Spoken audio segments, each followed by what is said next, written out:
greet you from Lucas Oil in Indianapolis, or are we by the bay? The faithful are serenading Trent Williams as the Niners win 48-27.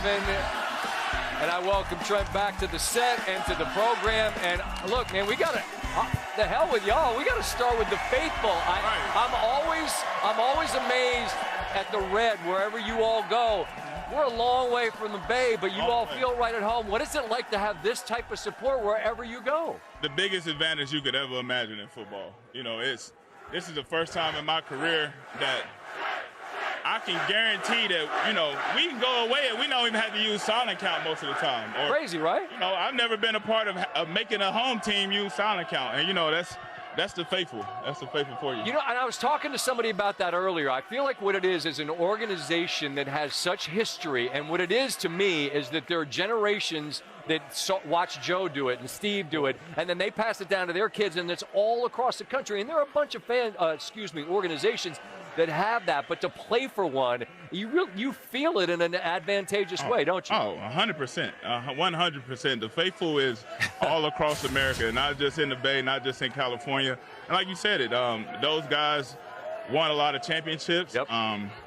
They had the state of California in the palm of their hand for most of their career. So, sure. You know, we just reaping the benefits. Well, all right, all love to them, but let's talk about the men in the arena and the people that put it on tape on the field. Right. Your offense, I talked to Morstead, the punter, I said, you don't work. I mean, he literally hasn't punted since November. That's crazy. What is it about the tempo, the rhythm, the play calling that is working at a level like this? What leads to it all?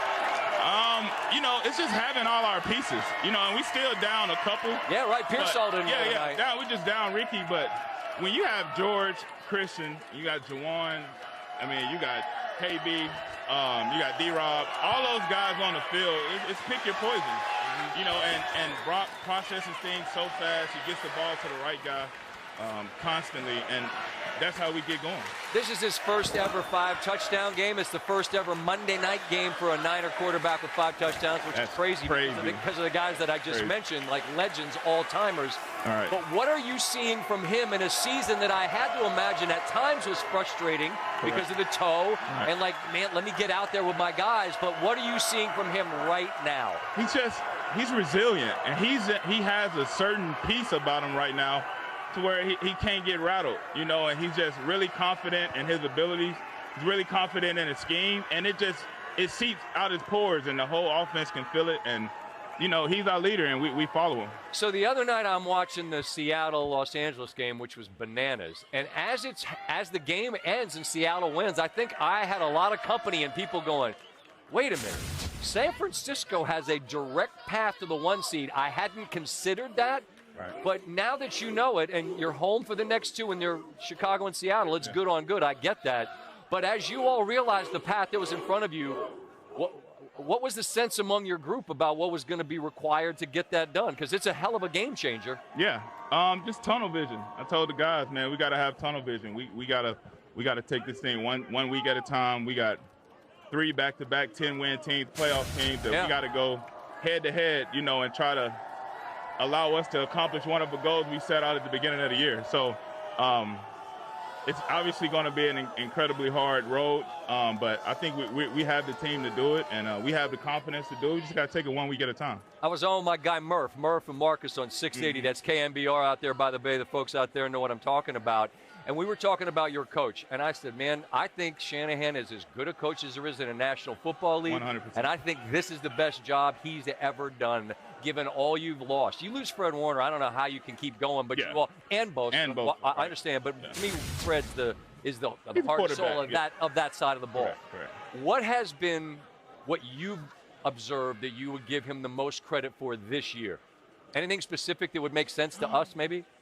Just standing up in front of the team where, you know, you lose Fred, you lose Nick. When that news hit in the locker room, it's impossible not to get down, right? When you look at Fred, look at his ankle, you know, and how those things worked out. Right. Really tough.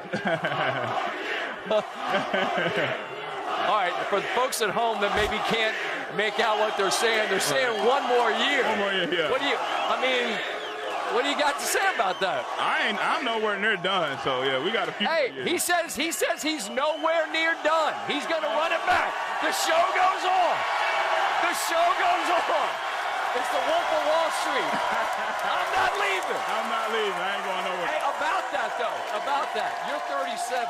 If you stayed 7 more years, you'd be the same age as Phillip Rivers. I know, right? As a peer of a guy that comes back off of the couch to perform as he did tonight, how would you describe what that man did? Impressive.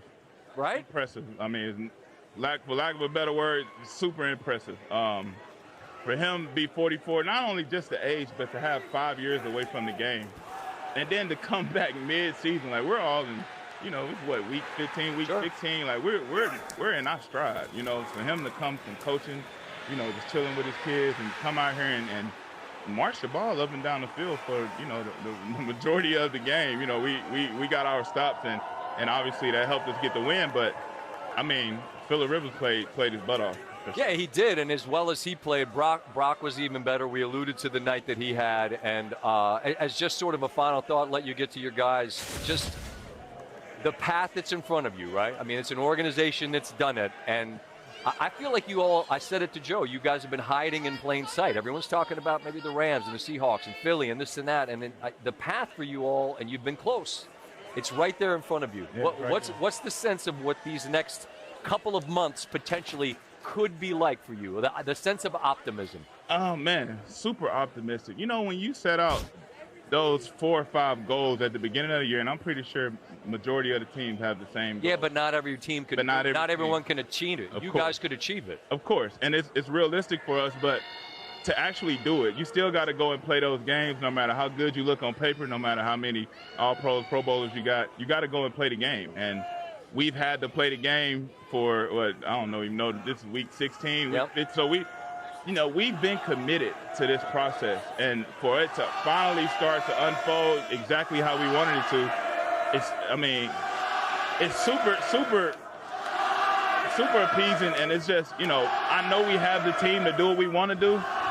But it's just 1 week at a time. We can't count the eggs before they hatch, for sure. Understood. Well, you're a busy man. Christmas is coming. Are you straight? You got your shopping done? Yeah, I'm gonna get it done. You got Wi-Fi on the plane? Right. Get yourself, Amazon, get your ordering fingers working and get it done. Trent, I appreciate you, man. Stay healthy. Merry Christmas and all the best the rest of the way. Thank you. Same to you. Always appreciate it. Trent Williams, the all-time great. The DAP was not immaculate, but it was close. We tried our best. One of the very best at his position ever. Trent Williams exits the stage. Where we continue, we'll hear from Phillip Rivers after what was an excellent night, but not quite enough to keep up with this red-hot San Francisco team. We've also got